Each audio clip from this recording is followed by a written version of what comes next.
Great.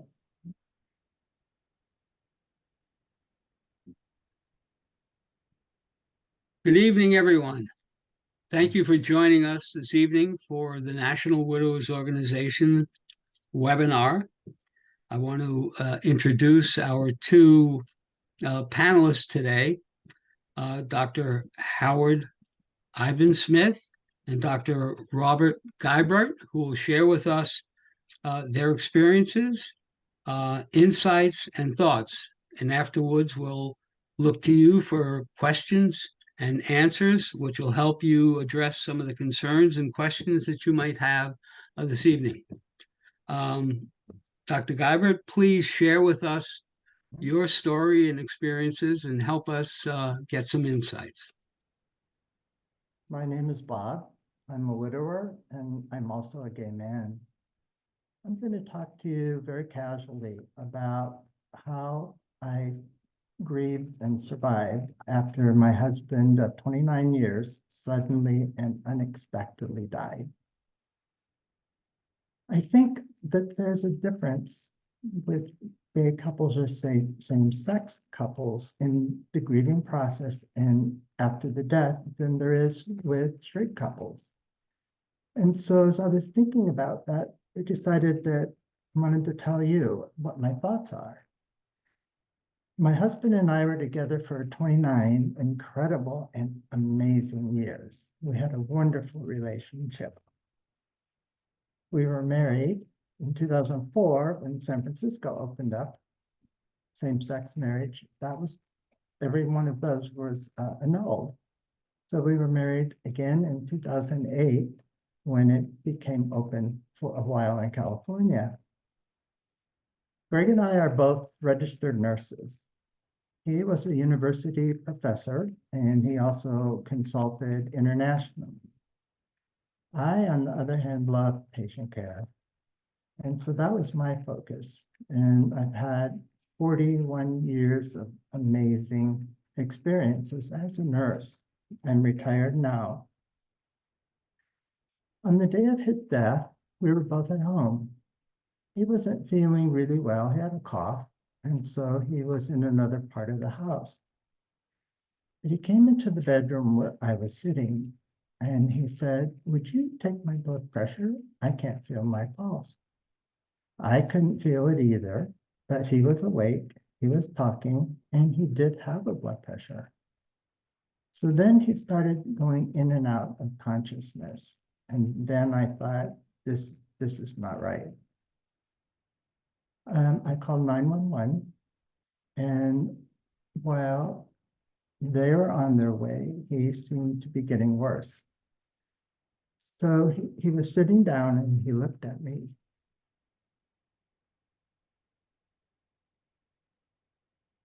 And he said, "I think I'm going to die." And he did. So the story goes on with CPR, 911, all that, but it was the suddenness. He was a healthy one in the family. He walked, he hiked, he ate really well. So it was a shock.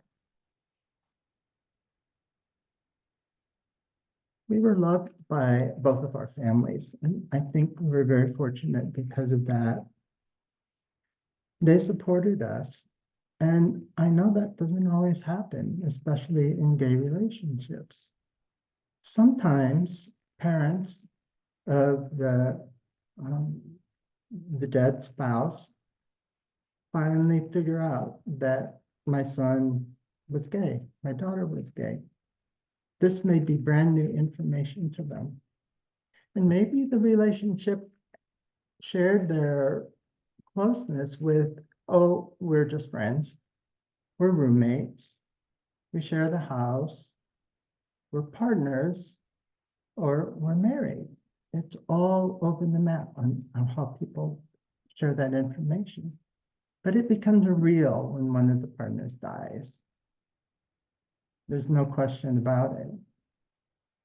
And that can really affect the partner, who is the surviving partner, in ways that generally doesn't happen in heterosexual or straight relationships. It's not uncommon generally in the past more than right now. For the family of the person who's died to say, get out of here. I've hated you for all of these years. I want nothing to do with you. Get out of this house. Get your stuff out of here. That happens because somebody is gay and somebody else found out about it. We didn't have that, or I didn't have that. His three sisters are very supporting. And in fact, I keep in touch and they keep in touch with me more than I do my own brothers and sisters. Although Greg and I had, we thought, done a really good job financial planning, making sure that our names were on each other's accounts, etc., I discovered that there was a retirement account that he had created more than 30 years ago. We didn't figure that out in time. And even though I was married, I was not the primary beneficiary. It had to go to court to probate. It cost thousands of dollars. It took more than a year just to have my name put on that account after he died. We had two women friends that we really enjoyed being with. And we got together with them for dinners and holidays and all sorts of other social events. After he died, I was included for a while, and then it stopped. That's when I realized that Greg was the person that was holding that friendship together. I think it's lonely for a survivor, particularly if they're in their 60s, 70s, 80s. The gay culture is very youth-oriented. Once you get older, you're just kind of dismissed. And that has happened to me.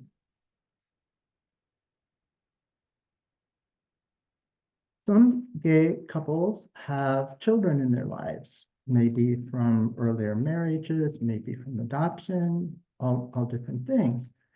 Gay community partners generally don't have children. Some do, but generally not. And historically, you hear about when grandma or grandpa dies, whatever, the kids step in and help. Many gay people call their friends their family. So maybe the family is aging as well. So who's going to take care of them? And I think that's an ugly question to have to think about. What happened to me when I die or when I get really sick? Some, you would think, and I think this happens in heterosexual relationships, that generally the spouse is the primary recipient or the primary beneficiary. That doesn't always happen in gay relationships. I know a couple that's been together for 21 years. They're not married. So when one partner dies, unless they have done everything you can think of to legally protect, that person can be homeless. They can just be kicked out.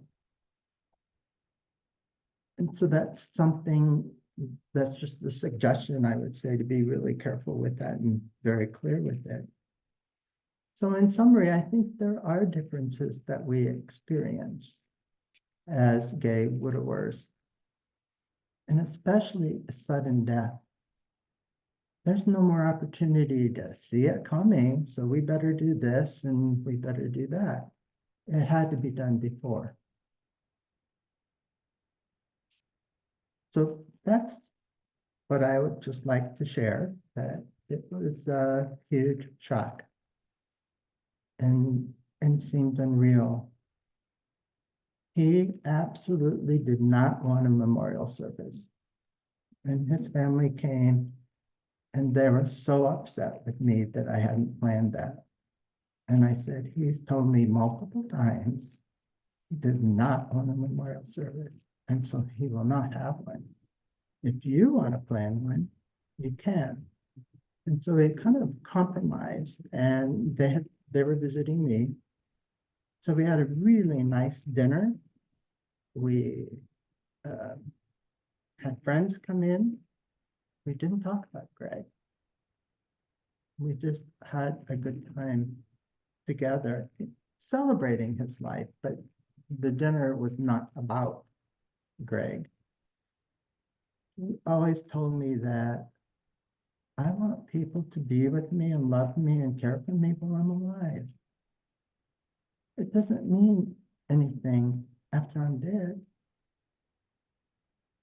So that's it. It does change your life. I'm very fortunate that Harold is my friend. He's also my neighbor. He lives 10 houses away. I would have some strange thoughts and dreams after Greg died. And one of them was, do you know a man named Gregory Crow? And I said, I don't think so. Maybe in high school or something. And just had some other experiences. But when I told Harold, he said, this is called this. That is called that. And he gave me some really good pointers that you're going to see when he presents. So anyway, having friends, family, support, surviving spouse, I think is very important. So these are just some things to think about. Thank you. Thank you. Thank you very much for sharing that with us. So, Dr. Smith, please, your thoughts about what we've just heard. Oh, yeah. Well, I want to thank Bob. You know, when I was first asked to do this, Bob immediately popped into my head. Just not just because he's my neighbor, but because he's a friend, and through his nursing experience, he has had incredible contacts with families, and he has seen how it can go bad, and you know, it can be. And one thing I really believe is that a loss is really a dual loss. And I tell people, if you think of a driver education car with the two steering wheels, yes, we grieve for the individual that has died, but we also have to grieve equally for our assumptive worlds, what we assume. And that's the way we think about the way life is going to be. Emmett Dickinson said, come grow old with me, the best is yet to be. And a lot of people, that's the great hope. And then the death changes that enormously. And it can be, you know, the sudden death where I thought we would have time to say goodbyes and to be with each other and take care of all these details. And sometimes life doesn't allow that. So I say to people, you have to grieve for the person that died, but you must also grieve for the assumptive world, all those assumptions. And that can be that you're coming home from work and you know your husband has already started dinner. Or you also know that he may say, I don't want to cook tonight, let's go out, even though you went out the night before or whatever. But the assumptions are you're going to eat together, you're going to enjoy life together. And here in Palm Springs, you know, we have an incredible percentage of individuals who are gay and couples who have been together for years and years and years. And one thing I learned is that some people are very outgoing. Bob and I talked about when your spouse is the social networker, much like Bob mentioned, but they always are making contacts. We're going to go do this, we're going to go do this, this, and this. And then suddenly, or they were the inviter, come to our house Friday night for dinner. And now suddenly you in your grief have to re-navigate those social relationships. I just had one of my grievers in my fall grief group tell me, you know, you said people would start slacking off, but I didn't really, not my friends, no. The other people's will, But she said, at 8 months now, that's what's happening. And I'm beginning to realize, and I said, well, I didn't want to upset you, but I did want you to be aware. Because, with Bob and just being down the street, for several of the friends in the neighborhood, it's a sense of, if this happened to Bob, this could happen to me. And what some people do is they want to draw the drapes. They don't want to see you're out. You're like a mirror saying, this could happen to me. And that is just too much for them to consider. And so there may be a few invitations, or, hey, good to see you. Let's get together for coffee sometimes. But you discover they're not making those contacts. And this can be very discouraging, very depressing. Now, there can also be those friends that are going to come through. They're like the cavalry coming over the hill. Here they come. And they're going to support you. And in my grief groups, I always like to ask grievers, who surprised you and who stunned you or shunned you? And there are people who've told me, there are people I didn't think had an ounce of compassion in them. They were always fun, happy, happy, happy. But when my husband died, I discovered a whole nother side to them. They had that ability to listen and sometimes just be present for me. So I'm going to ask Bob, I'm going to put him on the spot. Bob, who really surprised you? You mentioned the two women that gradually, but who surprised you, maybe in a positive way, after Greg's death? I wish you had told me that earlier, but my best friend David and his husband come to mind. We met online after Greg died, and he would come over and visit me, and I would just sob. And that surprised me. I don't remember being shunned, but I'm the only single person in my small neighborhood. But that was different. Yeah, yeah. And it can be family or the family of your husband that died.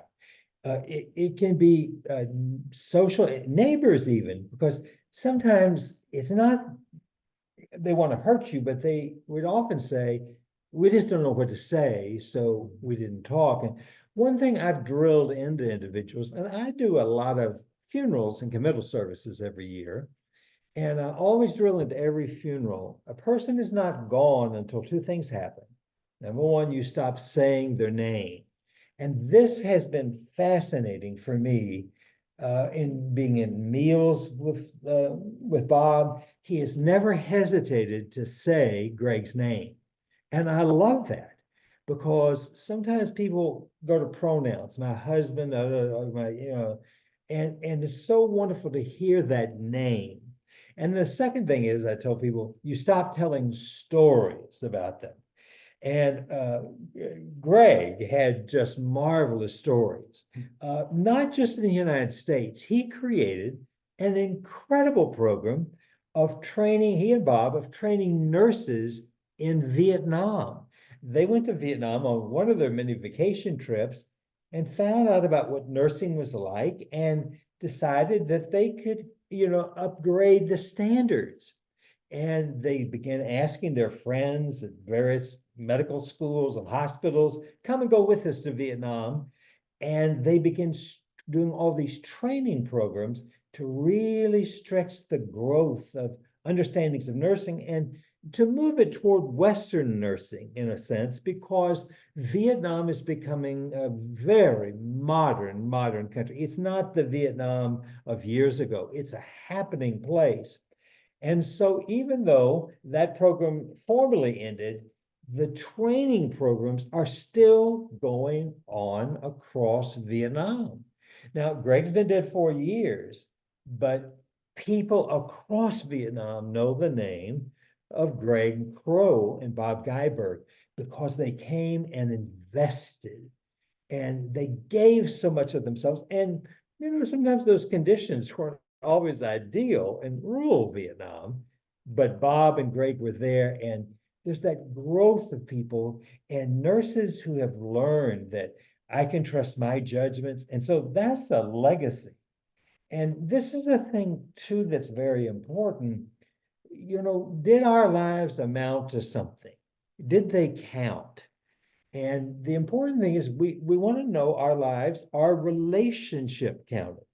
And our lives, as older men, has been something of a model to younger men or men who are coming out of the closet and trying to figure out what does it mean to be in a relationship or commit to a relationship. And these guys were really great role models of what a relationship could be. Now, one thing I am concerned about, though, is individuals who are partiers or not partiers. One funeral I did here, they'd been together 55 years, not married legally because of the law, but they'd been together. And they explained they weren't party goers. And so really the two of these men, their relationship with themselves and a small group of friends who, quite frankly, have aged over the years. And so now that social structure is just not very vibrant. And some of them have Alzheimer's, dementia, or cannot drive, all these kinds of issues that have come up. And the loneliness they have felt. Yes, they had those rich memories, but the sense of where is that group who they knew us. We didn't have to fill in the details. The other thing I want to mention too in the program tonight is about sudden death. And sometimes people just don't do a lot of thinking ahead of time. Interesting, we talked about Jimmy Carter before we came on, that he wanted to be the last. He wanted Rosalind to go first so she would not be alone after 77 years. And there has to be this financial planning and just making decisions, knowing where documents are, and such critical issues, because the legal system can be a nightmare to go.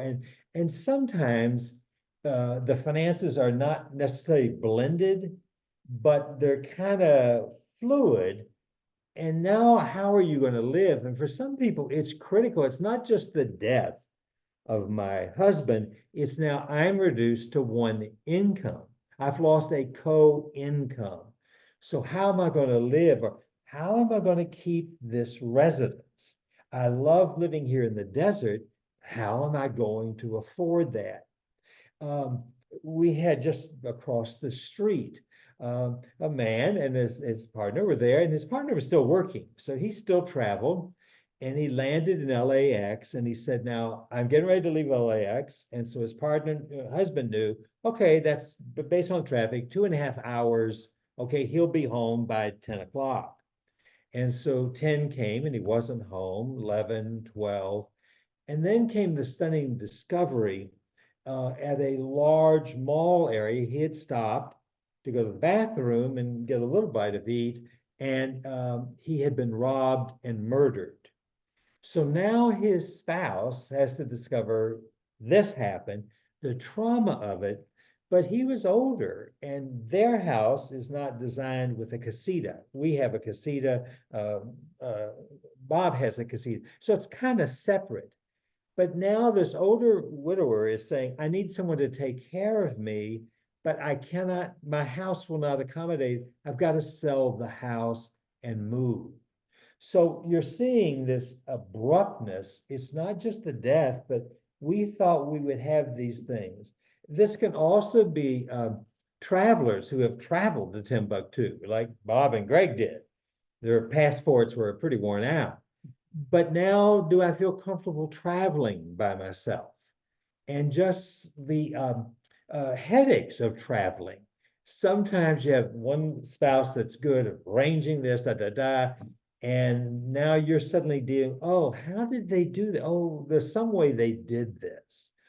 But it's really that dimension of the shared life. And now, and I've said this based on the work of my friend Tom Addy, you have to create a place in their absence, just as you created a place in their presence. If you would go into Bob's house, you would see the art that a lot of which Greg chose, but it's there and it leads into conversations. And so that's one of the amazing things about working through the details. And I want to say one thing too, because of the season of the year we're in. It's very difficult when one is the social butterfly and okay, we're going to the country club party, we're going to do this and this. And now you got to decide, do I want to go? Because they knew everybody, or my husband could talk to anybody. He could talk to a tree, and I kind of wait. And so, what do you do with those invitations to social events during the holidays? And someone saying, "Oh, of course you're going to come. It won't be the same if you're not there." And you're going, "God, I don't want to go." And I did a program years ago with Joan Rivers at a grief conference. I was the lecturer, and she was there to talk about her experience as a widow after her husband suicided. And she taught me something that I have loved. It is so simple because she said, living in Hollywood, if you're going to work, you've got to do parties. You got to do these things, even if you hate it and you can't imagine going. And she said, now here is the trick. Go late and leave early. Let me say that again. Go late and leave early. You put in an appearance. And Joan laughed and said, I got to tell you something. They're not even going to notice. And she said, you've been, I've got to be there when it starts, or I can't leave before She said, they won't even know, but put in an appearance. And she said, each time you do that, it'll get stronger. And I've never forgotten Joan Rivers, because some people in the audience are going, that's easy for you to say, you're a comedian. And she was very blunt saying, yes, but I'm the widow of a suicide survivor, a suicide. So consequently, this is not, I've had to learn. And, if Joan Rivers says it's so, it's so. That's just the way it is. Are we getting any questions or responses or? Well, those are great insights and great stories. Thank you. Actually, we do have a few questions here, so Okay. I'll address them to you as we go through them. The first one is expressing great thanks for sharing your experiences with us. But you mentioned that your family was supportive after your husband's death. What suggestions can you give to others when they don't have that kind of support? I've seen many families, as individuals, saying that alienate the surviving gay spouse. What suggestions do you have to offer?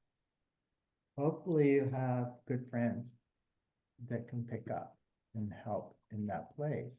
Because not everybody has a loving family. And as I mentioned, and as you get older, I think it gets a lot harder. Yeah, and that's a tough one and I experienced that because I work in a funeral home doing services for people who do not want traditional funerals or committals or memorial services. And sometimes there's a family of alienation. I did one, the chapel was packed, but there were no family members there. Because even though this was 2022, there was still that family animosity. They're gay and we are not going. And sometimes I've had to be like Henry Kissinger as the diplomat. Can we all kind of work together? I have told some people, sometimes you have to give them time. One person talked about what it was like that, his husband's family just literally disappeared. But he said time passed and his mother-in-law called and said, would you be willing to have coffee with me? And so he said, sure.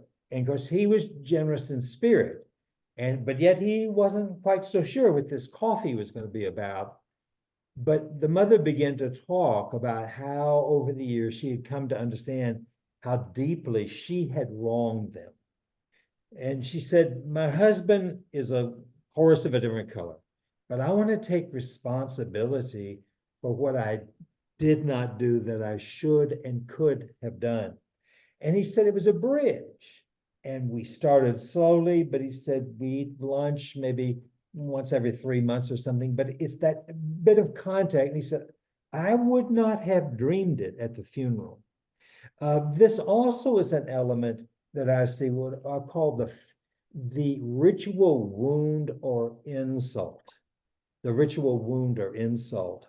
And I'll just tell you my experience I had where the family, while the deceased was alive, okay, she's gay, we can deal with it. She's got a swimming pool, all it goes. But then in being in charge of the funeral, they said, we want you to present the gospel during the service. And I said, I beg your pardon. Yes, we want you to deliver a salvation message. And so I'm like, okay, what is this about? And he said, well, a lot of her colleagues from work are going to be there, and they're all gay people. And this may be the only chance for them to hear the possibility of salvation. And I'm going, oh my God, what am I going to do? And so fortunately, I didn't have to deal with it because he invited this friend. I don't know if the friend even knew the sister, but he was going to bring a few words like a eulogy. And he turned into the evangelist. So I didn't have to do it, but I had to clean up after it because there were some ticked off gay and lesbian people in the audience. So in essence, it was a ritual wound. And so I walked right into it and just said, this isn't what some of you expected. And sometimes people have opinions and families can have differences, but what I want you to know is you're loved and your grief counts. Very, very important. And so sometimes that becomes like a festering thing. Who didn't get mentioned? I remember working with a very traditional Chinese family. And as I worked through it, I go, the daughter is a lesbian. That's what I know. And so I thought, oh boy, how are we going to handle that with a very Christian Chinese service? And the family made it clear that is our daughter too. Yes, she's technically a daughter-in-law, but she's a daughter. And I was pleased when they welcomed her right into the receiving line they had at the end of the funeral. So if you were going to say your condolences to the mother or the wife, you're going to have to go right down, including this wonderful young lesbian. So it's important to say sometimes but it may be necessary to have a second ritual.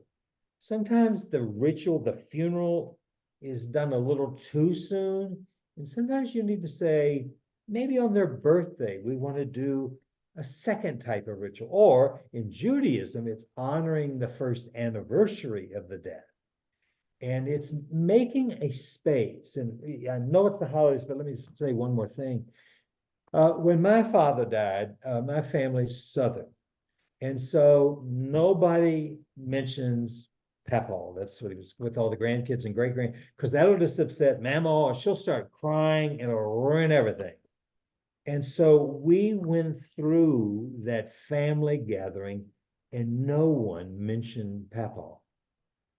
And I discovered, this is horrible. And so what I urge you to do is in the coming holidays, whatever they may be, to make a space for that individual. I've urged people, and I know it sounds a little strange, to have a centerpiece, put pictures of you and the loved one, things maybe attached to them. And you have to expect somebody in the family is going to go nuts. That's just it. And so I tell them, well, when you die, we won't even mention your name. We'll just go right on.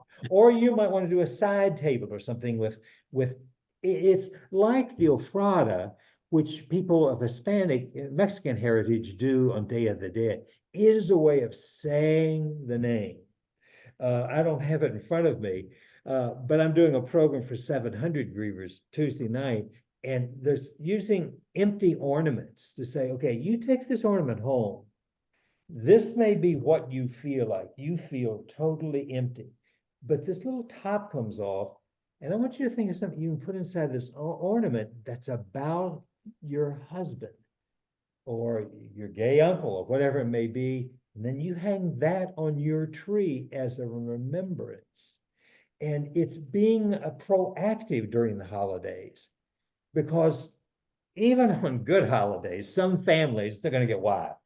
So to say, I want to do this, and sometimes it may be, what's the best gift they ever gave? What's the biggest surprise they ever gave you? What was their idea of Christmas Eve or New Year's Eve? What did they want to stay home, or were they going, let's go out and just have a wonderful time?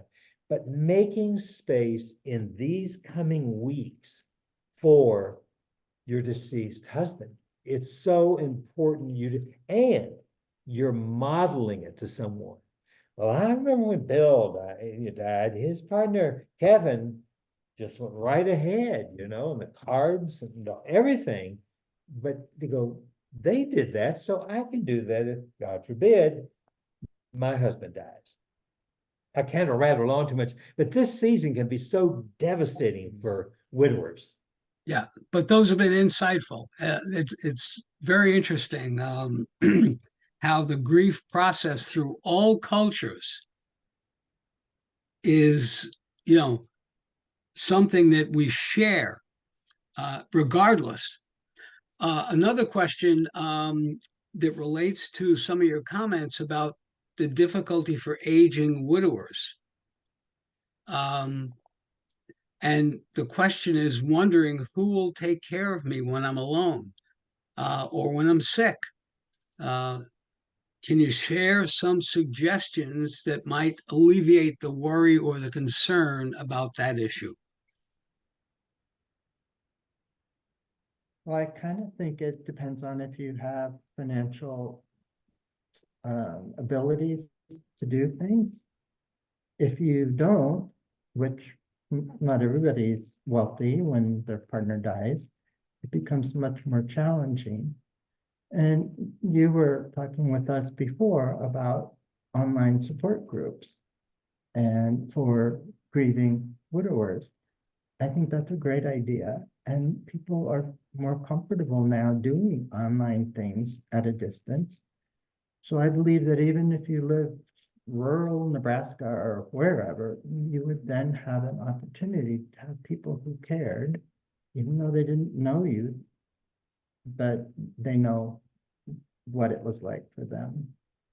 And you're caring for them, which can be that mutual care is so important. And, one thing I've discovered living in the Midwest for 40 years is we have whole rural areas where the likelihood of getting good counseling and LGBTQ friendly counseling is very remote. So some people would have to drive an hour, 2 hours to Kansas City or Omaha. And that's not as easy because that's adding that whole element and with weather. So what you're doing with the online is so important, so vitally important, because it's that I don't need a translator. You go, I know what you're saying. And that's why I love grief groups. And I tell them it's important. Don't look at me as the facilitator. I want you to look at each other in the group, because it may just be a nod or a slight where you go, man, you're speaking to me. Sidney Girard, the great psychologist at the University of Florida, said, to be able to put into words and phrases what others only think is what makes poets and sages. To be able to put into words and phrases that I know, yes, keep talking. And that's what I love about doing groups. And, it's true, I have credentials and certifications, I have all that stuff. But what I have learned about grief has been from the people that come and sit in that circle who have taught me.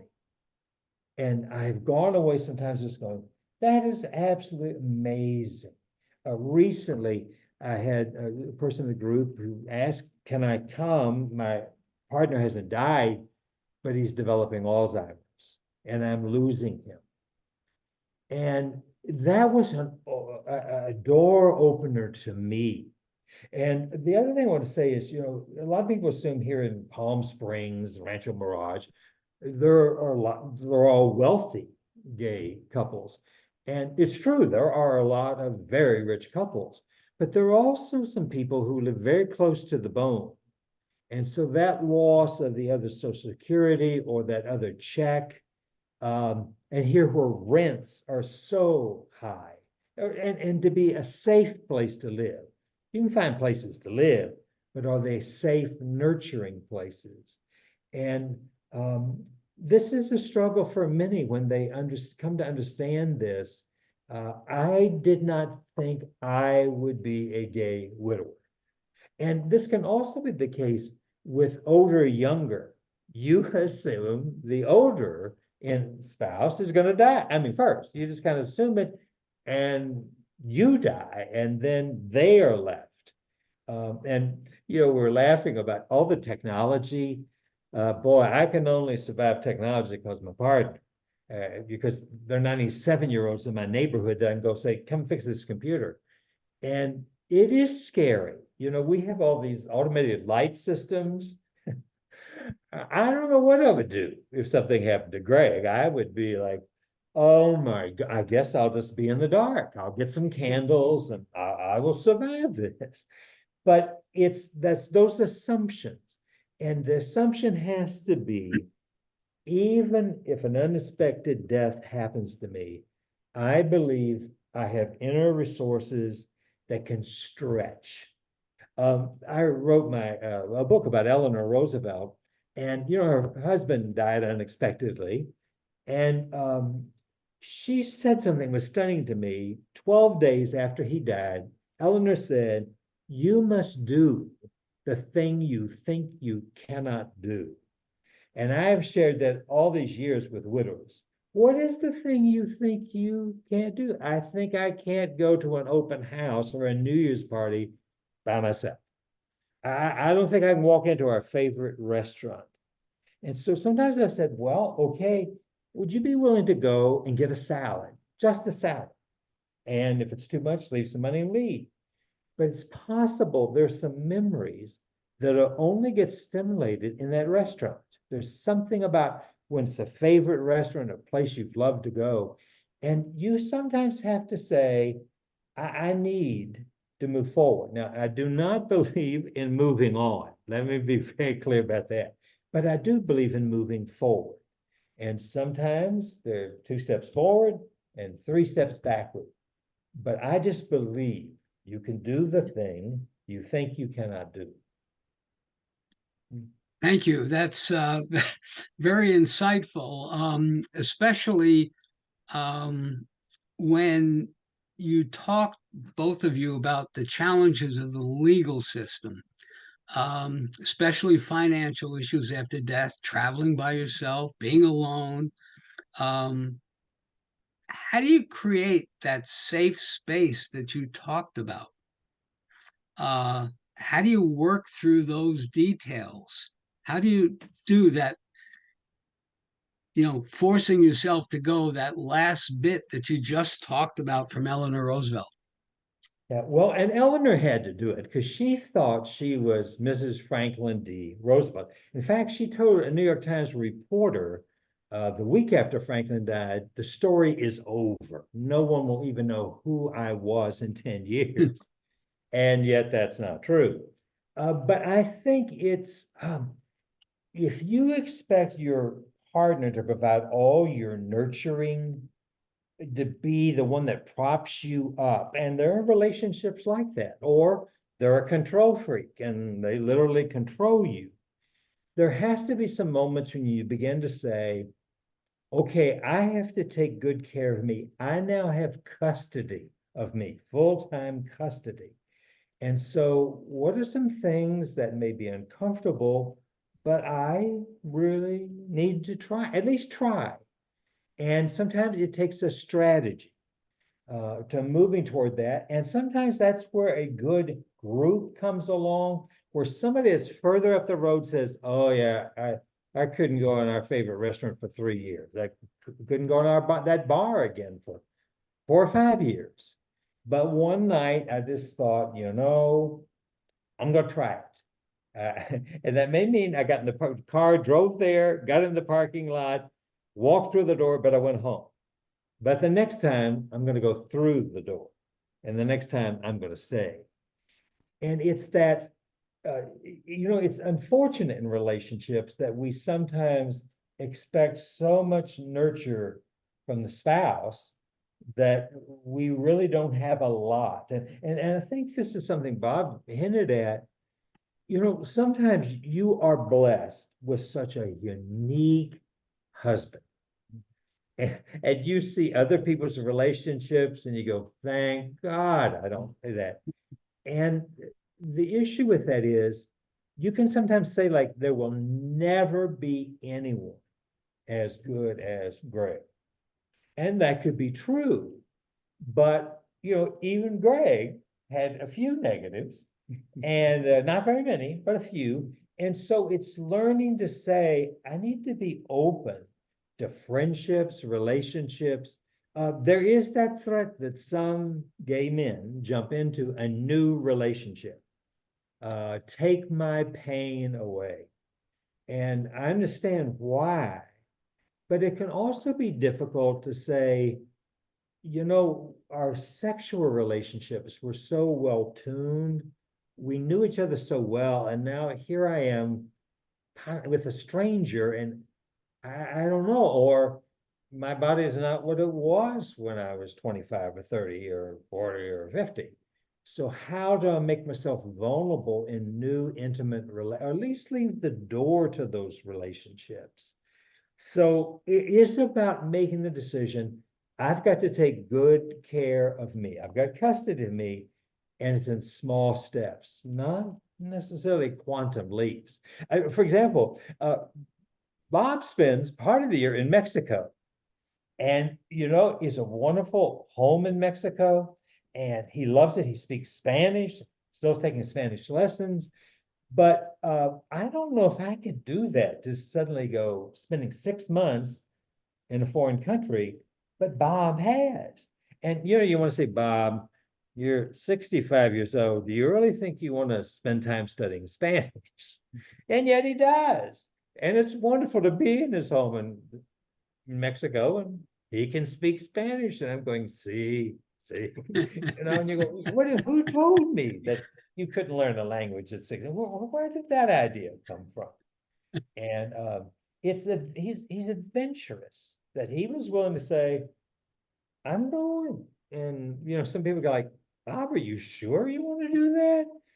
But it's been a wonderful, wonderful experience. And it's always wonderful to go be his guest in his home in Mexico. So I've admired Bob because he has stretched, and more than some people would have stretched. Here in Palm Springs, it's easy to sit in your house and just sit there. And to say, I want another culture, I want another language, I'm willing to reach out and try it.